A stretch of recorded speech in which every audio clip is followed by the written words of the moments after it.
রোজ নিজের হাত ছাড়ানোর জন্য মোছড়ামুছড়ি করছে। শুভ্র ব্যাপারটা বেশ উপভোগ করছে, তাই রোজের হাত শক্ত করে চেপে ধরল।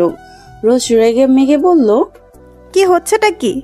শুভ্র ডোন্ট কেয়ার ভাব নিয়ে বলল, কি হচ্ছে? রোজ দাঁত কিরমির করে বলল, আমার হাতটা ছাড়ুন। শুভ্র মুচকি হেসে বলল, যদি না ছাড়ি?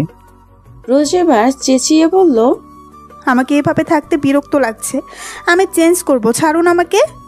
শুভ্র এবার রোজের হাত ছেড়ে বলল, সেটাকে বলবে তো। রোজ ওয়াশরুমে যেতে গিয়েও থেমে অসহায়ভাবে বলল, কিন্তু আমি তো ড্রেস আনিনি। শুভ্র হেসে বলল, একবার কাভার খুলে দেখো। কাভার্ড খুলে রোজ হা হয়ে গেল। ওখানে সব মেয়েদের ড্রেস। এবার আরেক পাট খুলল, ওখানে সব ছেলেদের মানে শুভ্র ড্রেস। রোজ লাল একটা শাড়ি নিয়ে চলে গেল। শাওয়ার শেষ করে 1 ঘন্টা পর বেরিয়ে এলো। বেরিয়ে এসেই বিছানায় শুয়ে পড়ল। শুভ্র পাশে শুতেই রোজ বলে উঠল, আপনি এখানে শুচ্ছেন কেন? শুভ্র ভ্রু কুঁচকে বলল, তাহলে কোথায় শুভ? রোজ বিরক্তি নিয়ে বলল, আমি কি জানি, বাট আপনি আমার সাথে এক বিছানায় শুবেন না। শুভ্র উঠে বালিশ নিয়ে সোফায় গিয়ে শুয়ে পড়ল। রোজ মুখটা বাঁকিয়ে শুয়ে পড়ল। সকালে আগে রোজের ঘুম ভাঙল। সোফায় চোখ যেতেই দেখলো শুভ্র ঘুমানো। কি নিষ্পাপ লাগছে ওনাকে, এসব ভেবে রোজ উঠে বসলো। শুভ্রর অবাধ্য কিছু সিল্কি চুল ওর কপালে এসে পড়েছে। গোলাপি ঠোঁটটা কেন যেন কামড়ে ধরেছে ঘুমের মাঝে। আবার বিড়বিড় করে কিছু বলছেও। রোজ পা টিপে টিপে শুভ্রর কানের কাছে গেল। শুভ্র কিছু বলছে সেটা শুনতে, কিন্তু গিয়ে কোনো লাভ হলো না, কারণ রোজ কিছু শুনতেই পেল না। রোজ ভেংচি কেটে ফ্রেশ হয়ে নিল। ফ্রেশ হয়ে আয়নার সামনে আসতেই নিজেই নিজেকে দেখে চমকে গেল। ভাবতে লাগলো একা একা, আসলেই আমাকে বউ বউ লাগছে, নাকি ডায়মন্ডের ছোট্ট নাকফুল, গলায় ডায়মন্ডের একটা চেন যেটাতে লাভ শেপ বসানো, হাতে চিকন দুটো ডায়মন্ড চুড়ি। রোজ কতক্ষণ তাকিয়ে থেকে আয়নার সামনে থেকে সরে গেল। সোজা ব্যালকনিতে চলে গেল। এখান থেকে মানুষগুলোকে একদম ছোট লাগছে, কারণ ওরা 9 তলার উপরে আছে। রোজ ভেবে অবাক হয়, এত বড় বাড়িতে শুভ্র একা থাকে। আবার বাড়ির কালারটাও অদ্ভুত, কেমন আজব যেন উনি। এর মাঝে রোজকে কেউ পেছন থেকে জড়িয়ে ধরে। এটা যে শুভ্র বুঝতে পেরে রোজ রেগে গেল। শুভ্রকে ধাক্কা মেরে সরিয়ে বলে, আপনি আমাকে এভাবে ধরলেন কেন? শুভ্র অবাক হয়ে বলে, নিজের বউকে ধরতে পারি না। রোজ রেগে বলে, আপনি না বললেন আপনি জোর করে কিছু করবেন না? শুভ্র দাঁতে দাঁত চেপে বলল, তো আমি কি কিছু করেছি তোমার সাথে? ফিজিক্যাল করেছি? জাস্ট তোমাকে টাচই তো করেছি। গাইস তো করেছি, এমন করার কি আছে? রোজ চেঁচিয়ে বলল, আপনি আমাকে টাচও করবেন না। শুভ্র এবার অনেক রেগে বলল, আমার মাথা গরম করো না রোজ, তাহলে আমি যে কি করতে পারি সেই বিষয়ে তোমার কোনো আইডিয়া নেই। ভয় পেয়ে রোজ চুপ হয়ে যায়। শুভ্র ওখান থেকে চলে যায়। রোজ পা টিপে টিপে নিচে চলে এলো। নিচে আসতেই রিনি ওকে দেখে বলল, গুড মর্নিং ম্যাম। রোজ মুচকি হেসে বলল, গুড মর্নিং বলে এদিক ওদিক তাকালো। আজকে কোনো ছেলে সার্ভেন্ট বা শেফ দেখলো না, সবাই মেয়ে। তাই রিনিকে বলল, রিনি, কোনো ছেলে দেখছি না যে। রিনি আমতা আমতা করে বলল, আসলে ম্যাম। তার আগেই শুভ্র এসে বলল, আমি সবাইকে বিদায় করে দিয়েছি। রোজ অবাক হয়ে বলল, কিন্তু কেন? আগে তো ওনারা ছিল। শুভ্র সিঁড়ি দিয়ে নামতে নামতে বলল, কারণ তখন তুমি ছিল না। রোজ ভেবাচাকা খেয়ে বলল, আমি আছি তো কি হয়েছে? শুভ্র এবার দাঁত কিরমির করে বলল, এত কিছু জেনে কি করবে তুমি? রোজ মিনমিন করে বলে উঠল, আমি কি এমন বললাম? শুধু জানতে চেয়েছি ওনারা নেই কেন। শুভ্র রোজের হাত চেপে ধরে রুমে নিয়ে এসে বলল, ছেলেদের দেখতে ভালো লাগে তাই না? ওরা কেন নেই সেটা জেনে তুমি কি করবে? আর একটা কোয়েশ্চনও করবি না আমাকে। আজকে আমাদের রিসেপশন, তাই আমি চাই না আজকের দিনে কোনো ঝামেলা হোক। বলে হনহন করে চলে গেল। 5 ঘন্টা পর রুমে কিছু মেয়েরা এলো। এই 5 ঘন্টা রোজ রুমেই ছিল। ওরা এসে রোজকে সাজাতে লাগলো। রোজ রোবট হয়ে সব দেখছে শুধু। রোজ এখন অন্য কিছু ভাবছে, সেটা হচ্ছে শুভ্রর মাথায় প্রবলেম নেই তো। মাঝে মাঝে কেমন একটা করে। রোজকে সাজিয়ে একজন বলল, আরেকজন বলল, রোজকে নিচে নিয়ে গেল। পুরো বাড়ি সাজানো হয়েছে। শুভ্র কাদের সাথে যেন কথা বলছে। রোজকে দেখে রোজকে নিয়ে এলো। এরপর সবার সাথে পরিচয় করিয়ে দিল। রোজের বিরক্ত লাগছে এসব। এর মাঝে দেখলো ওর বাড়ির লোক এসেছে। রোজ একরকম দৌড়ে গিয়ে সবাইকে জড়িয়ে ধরলো। সবাই হাঁ করে তাকিয়ে আছে। শুভ্র রাগলেও সেটা প্রকাশ করলো না। রোজের কাজিনরাও এসেছে। সাফিয়া এসে শুভ্রর কাছে এসে বলল, হে শুভ্র, কেমন আছো? শুভ্র ভ্রুকুচকে বলল, আমি তোমার বোন জামাই, সো আমাকে জিজু বলো। সাফিয়া এদিক ওদিক তাকিয়ে বলল, আমি রোজের বড়, তাই শুভ্রই বলবো। বলতে বলতে শুভ্রের সাথে মিশে গেল। শুভ্র ওকে ধাক্কা দিয়ে সরিয়ে বলল, এইসব কি? হ্যাঁ, এরকম চিপকাচ্ছ কেন? সাফিয়া আমতা আমতা করে বলল। সরি, কিছু মনে করো না। শুভ্র বিরক্তি নিয়ে আরেক পাশে চলে গেল। এদিকে সাফিয়া মনে মনে হাসলো। রোজ সবার সাথে কথা বলছে। তখন শুভ্র সেখানে গিয়ে বলল, আরে রোদ, কেমন আছিস? রোদ মুচকি হেসে বলল, একদম ফিট। তুই কেমন আছিস? তামান্না হালকা হেসে বলল, রোদ, তোমরা কি আগে থেকে পরিচিত? রোদ তো কিছুই বলতে পারবে না। রোদকে বলতে না দিয়ে শুভ্র বলল, সে অনেক কাহিনী, আর একদিক বলবো, একটা কথা বলার ছিল। রোজের বাবা বলল, কি কথা? শুভ্র মুখে হাসি ফুটিয়ে বলল, আজকে তো আমাদের যাওয়ার কথা, আই মিন আপনাদের সাথে, বাট আমার একটু দরকারি কাজ আছে, তাই আজকে আমি বা রোজ আমরা যেতে পারবো না। রোজ রেগে বলল, এসব কি বলছেন আপনি? শুভ্র রোজের বাবাকে বলল, বাবাই, আপনি বুঝতে পারছেন তো? রোজের বাবা বলল। তাহলে কবে যেতে পারবে? শুভ্র হাসি দিয়ে বলল, কয়েকদিন পর। রোজের বাবাও বলল। আচ্ছা ঠিক আছে। রোজ কিছু বলতে যাবে, শুভ্র রোজকে নিয়ে চলে গেল। দেখতে দেখতে রিসেপশন শেষ হয়ে গেল। সবাই এক এক করে চলে গেল।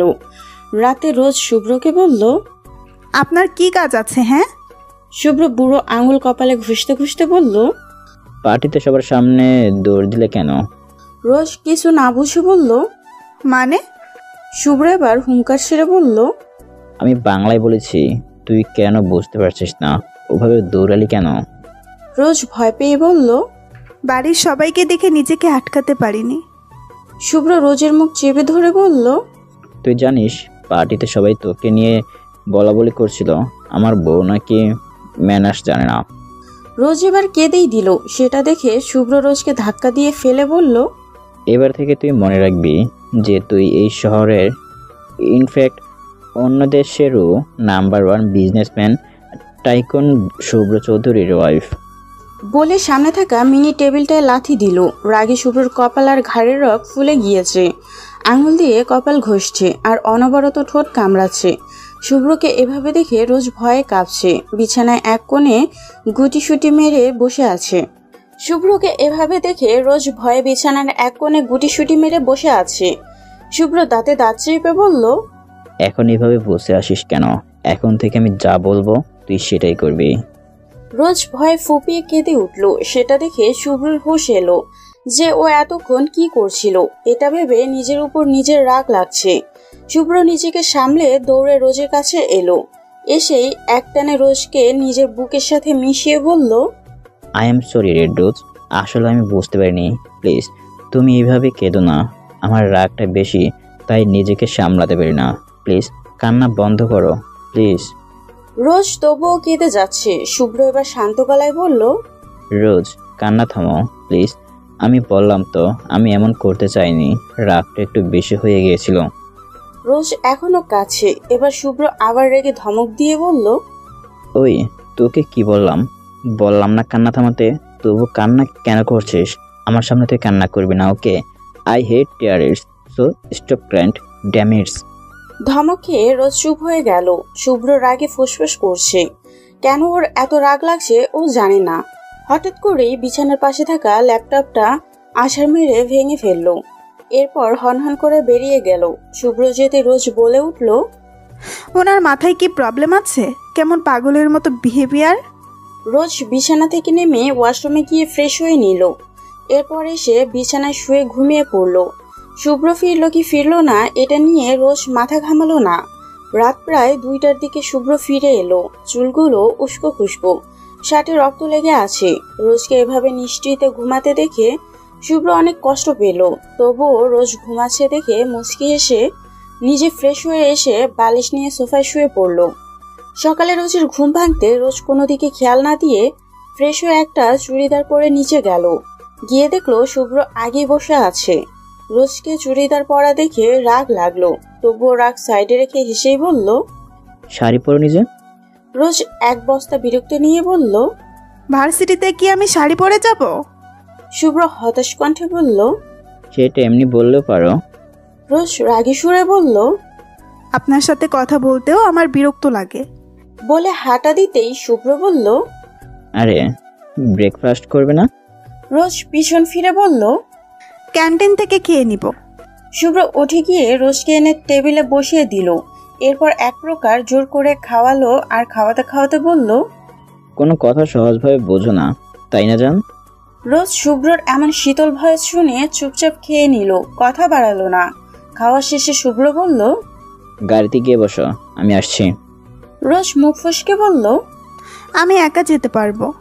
শুভ্র হাত দিয়ে টেবিলে বাড়ি দিয়ে বলল, গাড়িতে গিয়ে বসতে বলছি। রোজ দৌড় দিয়ে গাড়িতে বসলো। শুভ্র সবকিছু ঠিক করে রেখে গাড়ির চাবি নিয়ে এসে গাড়ি স্টার্ট দিল। এরপর রোজকে ভার্সিটিতে পৌঁছে দিল। রোজ নেমে যেতে গেলেই শুভ্র বলল, আমার গার্ডরা তোমার উপর নজর রাখবে, তাই কোনো ছেলের সাথে কথা বলতে যেও না, তাহলে আমি কি করব নিজেও জানি না। বলে রোজের কপালে চুমু দিয়ে চলে গেল। আর রোজ বোকার মতো দাঁড়িয়ে আছে। রোজকে দেখে মিম দৌড়ে এলো। দুজনে মিলে অনেক গল্প করলো। এরপর ক্লাস টাইমে ক্লাসে গেল। ক্লাস শেষ করে বাইরে আসতেই দেখলো শুভ্র গাড়ির সাথে হেলান দিয়ে দাঁড়িয়ে আছে, আর সব মেয়েরা শুভ্রর দিকে তাকিয়ে আছে। রোজ ধূপধাপ পা ফেলে এগিয়ে এসে বলল, আপনি এখানে কেন? শুভ্র গাড়ির দরজা খুলে বলল, তোমাকে নিতে এসেছি। রোজ চুপচাপ উঠে বসলো। শুভ্র গাড়ি স্টার্ট দিল। দুজনে বাড়ি গিয়ে পৌঁছাতে শুভ্র বলল, রুম গিয়ে রেডি হয়ে নাও। রোজ অবাক হয়ে বলল, কেন? শুভ্র স্যুট খুলে বলল, আমরা কক্সবাজার যাচ্ছি। রোজ ব্যাগটা রেখে রাগীভাবে বলল, আমি আপনার সাথে হানিমুনে যাব না। শুভ্র শকড হয়ে বলে উঠল, তোমাকে এটা কে বললো যে আমরা হানিমুনে যাচ্ছি? রোজ আমতা আমতা করে বলল। তাহলে কেন যাব? শুভ্র হেসে বলল, আমার মিটিং আছে তাই, আর আমি তোমাকে রেখে যেতে চাই না। রোজ এবার লজ্জায় পড়ে গেল। শুভ্র সেটা বুঝতে পেরে ঠোঁট চেপে হেসে বলল, তবে তুমি চাইলে হানিমুনও যেতে পারবো। রোজ রেগে উপরে চলে গেল। গিয়ে শুভ্রকে বকতে বকতে রেডি হয়ে নিল। শুভ্র রেডি হয়ে নিল। দুজনেই নেভি ব্লু কালারের ড্রেস পরেছে, তবে শুভ্র নেভি ব্লুর সাথে হোয়াইট প্যান্ট পরেছে। দুজনে রেডি হয়ে বেরিয়ে পড়ল। রোজ বাইরে এসে বলল, ড্রেস নেব না? শুভ্র তাচ্ছিল্য হেসে বলল, আমরা হানিমুনে যাচ্ছি না, তুমি তোমাকে স্বামী বলেই মানো না। আগামীকাল মিটিং শেষ করে চলে আসবো। রোজ চুপ করে রইল। শুভ্র একটা দীর্ঘশ্বাস ছেড়ে গাড়ি স্টার্ট দিল। দেখতে দেখতে ওরা কক্সবাজার গিয়ে পৌঁছালো। আর সত্যি মিটিং শেষ করে পরের দিন চলে এলো। এভাবে 1 মাস কেটে গিয়েছে। রোজ এখনো শুভ্রকে মেনে নেয়নি। এতে শুভ্রর অনেক কষ্ট হয়, কিন্তু কখনো রোজকে জোর করে না। কিন্তু আজকে কোনো কারণে খুব রেগে আছে। এক গাদা রাগ নিয়ে শুভ্র বাড়ি এলো। বাড়ি এসে রুমে বসে ভাবতে লাগলো অফিসের কথা। অফিসে শুভ্র কেবিনে বসে ফাইল দেখছে। এর মাঝে সেখানে সাফিয়া এসে হাজির হলো। সাফিয়াকে দেখে শুভ্র অবাক হয়ে বলল, সাফিয়া তুমি? সাফিয়া হুট করে এসে শুভ্রর কোলে বসে পড়ল। শুভ্র এক ঝটকায় ওকে সরিয়ে বলল, হোয়াট দ্য হেল সাফিয়া, এইসব কি করছো তুমি? সাফিয়া শুভ্রর সামনে গিয়ে বলল, কাম অন শুভ্র, এত রেগে যাচ্ছ কেন? তোমার তো আরো খুশি হওয়ার কথা, তাই না? রোজ আজ পর্যন্ত তোমাকে কি দিয়েছে? শুভ্র অবাক হয়ে বলল, মানে? সাফিয়া শয়তানি হেসে বলল, আমি সব জানি শুভ্র, রোজ আমাকে সব বলেছে। ব্যাস শুভ্র রেগে বেরিয়ে এলো। এদিকে রোজ শুভ্রকে দেখে বলল, আজ এত তাড়াতাড়ি এলেন? শুভ্র কিছু না বলে রোজকে হ্যাঁচকে টান মেরে নিজের কাছে এনে রোজের ঠোঁটে ঠোঁট ছুঁয়ে দিল আর রোজের কোমরও চেপে ধরল। রোজ ভীষণ রেগে শুভ্রকে ছাড়িয়ে শুভ্র গালে ঠাস করে থাপ্পড় মেরে বলল, জানোয়ার, কতবার বলবো তুই আমাকে টাচ করবি না? তোকে আমার অসহ্য লাগে। মেয়েদের সম্মান করতে শিখিসনি।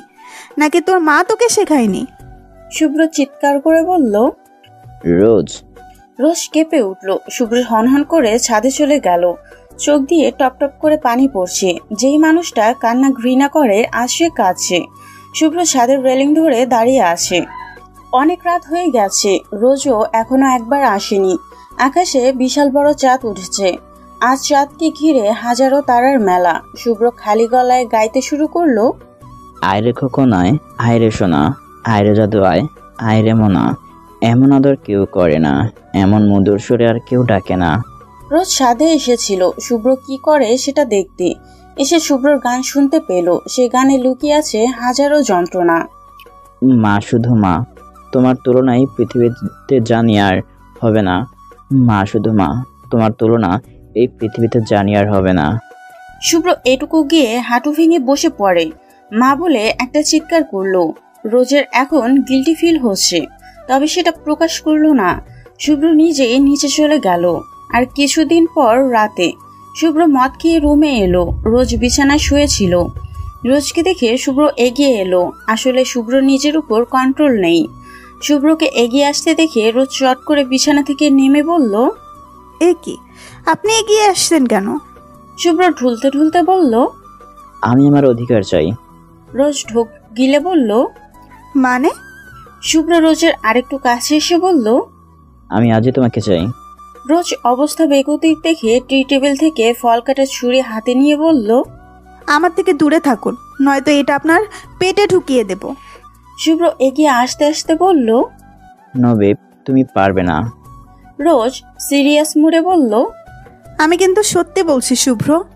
শুভ্র হুট করে এগিয়ে এসে রোজের পেটে হাত রাখলো। রোজও কিছু না ভেবেই ছুরিটা শুভ্রর পেটে ঢুকিয়ে দিতে চাইল, কিন্তু রোজ ভাবতে পারেনি ছুরিটা এতটা ধার ছিল। সাথে সাথে ছুরি শুভ্রর পেটে ঢুকে গেল। আহ বলে শুভ্র পেটে হাত দিল। পেটে এখনো ছুরিটা বিঁধে আছে। রোজ রোবট হয়ে মুখে হাত দিয়ে দাঁড়িয়ে আছে। শুভ্র নিজের ছুরিটা টেনে বের করলো। বের করার সময়ও চিৎকার করে উঠল। এরপর ঠাস করে নিচে পড়ে গেল। পেট থেকে গল গল করে রক্ত পড়ছে। আজও শুভ্রের মুখে হাসি। হাসতে হাসতেই বলল। I love you red rose. রোজের গাল বেয়ে পানি পড়ছে। শুভ্র কতক্ষণ পর চোখ বন্ধ করে নিল। রোজ ধপ করে বসে পড়ে চেঁচিয়ে বলল। শুভ্র! রোজ শুভ্রর পাশে ধপ করে বসে পড়ে। শুভ্র বলে একটা চিৎকার করলো। রোজের হাত পা কাঁপছে। ও এটা কি করে ফেললো? রোজ শুভ্রকে ঝাঁকিয়ে বলল। শুভ্র উঠুন প্লিজ, আমি এটা করতে চাইনি। ওটাতে এত দাঁত ছিল আমি জানতাম না। প্লিজ আমাকে ক্ষমা করে দিন। এদিকে শুভ্রের রক্তে টাইলস করা সাদা ফ্লোর লাল হয়ে গেছে। রোজ দৌড়ে বাইরে চলে গেল। বাইরে গিয়ে গার্ডদেরকে ডেকে আনলো। বডিগার্ডরা শুভ্রকে এভাবে দেখে অবাক হয়ে বলল। এসব কি করে হলো ম্যাম? রোজ কাঁদতে কাঁদতে বলল। আমার জন্য, আমি বুঝতে পারিনি। আপনারা ওকে নিয়ে গাড়িতে উঠান, ওনাকে এক্ষুনি হসপিটালে নিয়ে যেতে হবে।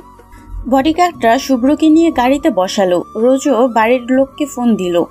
এরপর ওনাদের হসপিটালে আসতে বলল। রোজ নিজে ড্রাইভ করে হসপিটালে পৌঁছালো। ডক্টররা শুভ্রকে দেখে চমকে বলল। রোজ কাঁদতে কাঁদতে বলল। ডক্টর, ওনাকে ঠিক করে দিন প্লিজ। ডক্টর রোজকে বলল। রোজ আজকে চট করে বলে দিল। আমি ওনার বউ মিসেস নাবিলা রোজ চৌধুরী, উনি আমার স্বামী হয়। আপনি আমার স্বামীকে ঠিক করে দেন প্লিজ। ডক্টররা রোজকে শান্ত হতে বলে শুভ্রকে নিয়ে অপারেশন থিয়েটারে গেল। রোজ কাঁদতে কাঁদতে নিচে বসে পড়ল। এর মাঝে সবাই চলে এলো। রোদ দৌড়ে এসে রোজকে ওঠালো। রোজ রোদকে ধরে হাউমাউ করে কেঁদে বলল। আমি এটা কি করে ফেললাম ভাইয়া? যেই মানুষটা আমাকে এত ভালোবাসে, আজকে আমি তারে এই অবস্থা করলাম। আমি কি করে নিজেকে ক্ষমা করব? তামান্নাও এসেছে। তামান্না অবাক হয়ে বলল। রোজ সবটা বলল। সব শুনে তামান্না ঠাস করে রোজকে একটা চড় মেরে দিল। রোজ গালে হাত দিয়ে চুপ করে আছে। তামান্না রোজকে ধরে বলল। এত পাষাণ তুই রোজ, নিজের স্বামীকে নিজেই মারলি। শুভ্র ভাই তোকে অনেক ভালোবাসি রে। আমি খেয়াল করে দেখেছি, যখন তুই ওনার পাশে থাকিস ওনার মুখে এক অন্যরকম হাসি থাকে। হয়তো উনি আমার রক্তের কেউ না, কিন্তু যেদিন থেকে তোর সাথে ওনার এঙ্গেজমেন্ট হয়েছে সেই দিন থেকে ওনাকে দাভাই মেনে এসেছি। হয়তো সাহস করে বলতে পারিনি যে শুভ্র ভাই আমার ভাই হবে, আর তুই তার এই অবস্থা করলি। রোজের মাও রোজকে বলল, ছি ছি, তুই আমার মেয়ে, এটা ভাবলেও ঘৃণা হচ্ছে। নিজের স্বামীকে নিজের হাতে মারতে গিয়েছিলি। রোদ এবার এক ধমক দিয়ে বলল, এসব কি হচ্ছে? রোজ তো বলল ও ইচ্ছে করে করেনি। রোজের বাবাই এগিয়ে এসে বলল, কিন্তু ওর ধরাই তো শুভ্র জখম হয়েছে, আর যদি ছেলেটার কিছু হয়ে যায়। রোজ চেঁচিয়ে বলল, না, ওনার কিচ্ছু হবে না। এর মাঝে ডক্টর বেরিয়ে এলো। ডক্টরকে দেখে রোজ ছুটে গিয়ে বলল, ডক্টর, আমার স্বামী কেমন আছে?